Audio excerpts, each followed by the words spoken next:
I do need to warn everybody, I think today might veer into being a little bit ranty. There's some things that I wanted to talk about, like a mindset that I think is really unhelpful and gets in the way of a lot of people achieving anything, whether that's being anxious, being depressed, struggling psychologically. There is a particular mindset that I keep seeing that really irritates me, and it's one that keeps people a little bit trapped. Rather than just keep it all inside, I would rant, share it with you. Maybe if you identify that perhaps there's an element of some of your thinking that could be around these lines, that's going to be useful, because by default you'll be able to suddenly go, oh, this is one of the things that's been keeping me and holding me back for a little while. What is it? It's the question I often get asked on the phone. I have anxiety, or I'm struggling with depression. Can you fix me?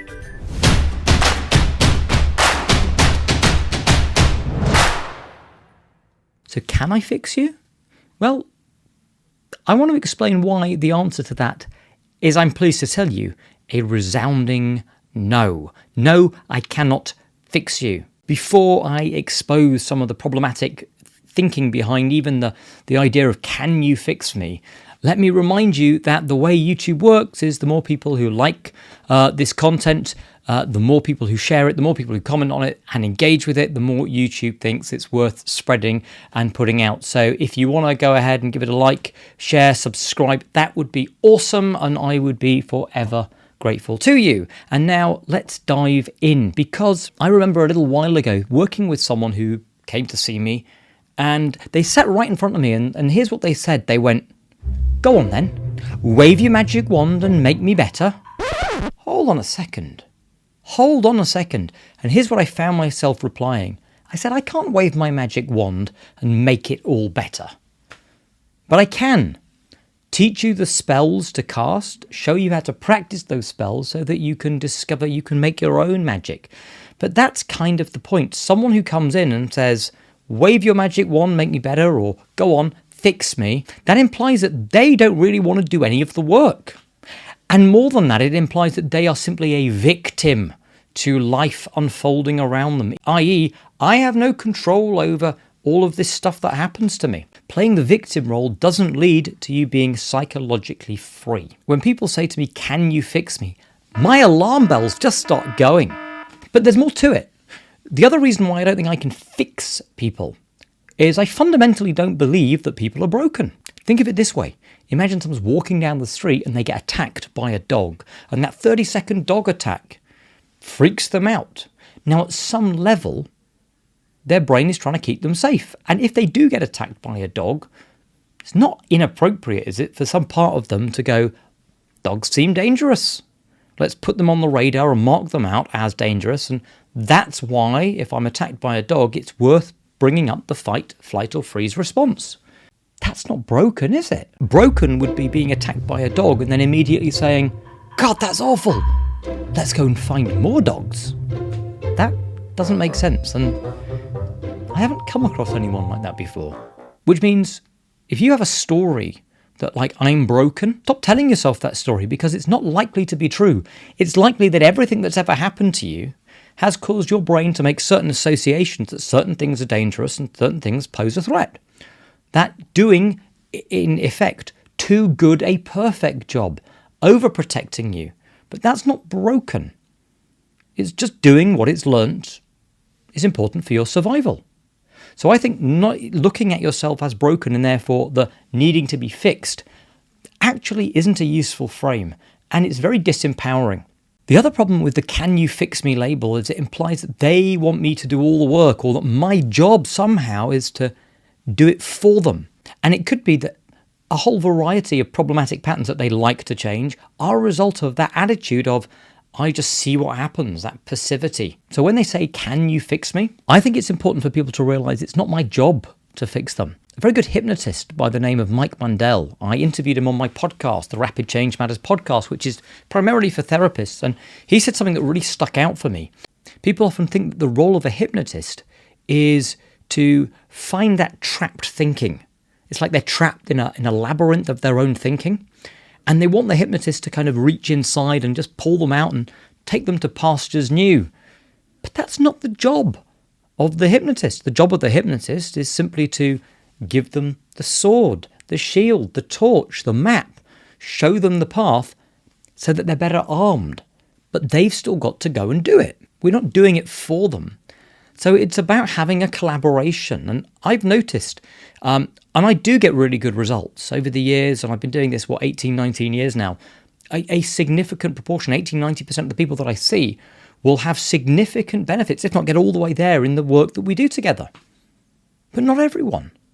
And when I reflect on what's the difference in the mindset between those who seem to really just transform their thinking versus those who don't really get it or go somewhere, it's often this. It's that small minority just still, regardless of what they were telling me, had that idea of I was going to fix them. But if people kind of roll their sleeves up, get stuck in, they don't have to believe for it to work, but they see it as a collaboration between me and them, then there's every chance that we're going to get somewhere. Why? Because that framing of can I fix them isn't there. Without getting too ranty about this, there is another phrase that really irks me. It's when people says things like, hypnosis doesn't work. I tried it and hypnosis doesn't work, or it doesn't work. Well, there isn't really an it. There's just thinking. Let me explain. Imagine that you have a leak at home and one of your pipes is spurting out water. So you ring a plumber. And the plumber comes around with his big bag of tools, and maybe he doesn't have the right tool, or he doesn't have the right bit with him, and he struggled with his experience to seal the leak. You wouldn't kind of turn around and go, well, plumbing doesn't work. What a sham industry that plumbing is. That was just one experience. But I've come across lots of people who will have tried, gone to one hypnotist, tried one approach, and there's so many different styles and approaches and different experience of change workers, but they'll go and try one thing. And if it doesn't work, they then go, I tried that hypnotherapy. Hypnosis doesn't work. And what's even funnier to me is that if you look at what hypnosis is, and by the way, I already have a YouTube video explaining more about the details of what hypnosis is and how it works according to me, so you can check that out after this is done. Very briefly, for me, hypnosis is happening all the time. Have you ever had that experience where someone takes a blackboard and they have their fingernails and they reach across and they just... Right now, if you had a real squirmy feeling inside, where was it coming from? It can't have been coming from the sound of the nails down the chalkboard because there was no nails and no chalkboard. I just drew a square like that and just mimed doing it, which means the real feeling did not come from something that was there. All that happened was you got a bit too absorbed into your thinking, and therefore you took it as real. And for me, that's hypnosis. So for me, the people who even say, I have a fear of dogs, went saw a hypnotist, hypnosis doesn't work. Kind of amusing, because if you stop and think about it, they are hypnotizing themselves to having the fear. I.e., they're likely imagining dogs attacking them and dogs baring their teeth, and they're responding as though those mental images are real. That's self-hypnosis. They're responding internally to the suggestions they've been repeatedly giving themselves. But also, we talked about it doesn't work. Let's imagine someone sees me and we do a session, and then we do a session a couple of weeks later. How are you getting on? And a good 60% of people will say, I'm significantly improved. There's also, by the way, 20% of people who will say, it's just amazing, it's sorted. And there's also 20% of people who will just go, no, it didn't work. I worry when I hear the it didn't work, because the moment I hear that, they have not fundamentally understood where I'm going or what I'm hinting at, where I'm pointing to, because there's no it. I'm not administering drugs. I'm not administering anything. We're just having a conversation, and I'm really just helping people to change their relationship with their thinking, but it needs collaboration. So whatever they talk about it as it didn't work, the question is, well, how did you engage with this material? That's much more interesting. Because if there were some misunderstandings about where we were going with it, or what I wanted them to do, or any homework that I set them, then maybe it's there's some misunderstandings, and the misunderstandings have not led to them having the changes or changing the relationship with their thinking that they'd hoped. But that's not quite the same as it. There's no substance that I'm applying. I think if you suffer with anxiety or depression and you're seeing therapy, you're going for therapy, or you're speaking to someone, or you're trying different methods, I would get really careful about this idea of thinking to yourself, this is going to fix me. And the other thing that I would get careful about is blaming, like, it didn't work. Was it perhaps that the fit between you and this other therapist just didn't work so well, or it wasn't the right one to facilitate change on this occasion? So I would frame this all as, how can I engage with all of this and work with this process and get the most from this, rather than externally saying it has to work or it's someone else's job to fix me. And by the way, even if I could just fix someone, I don't think that's a kindness.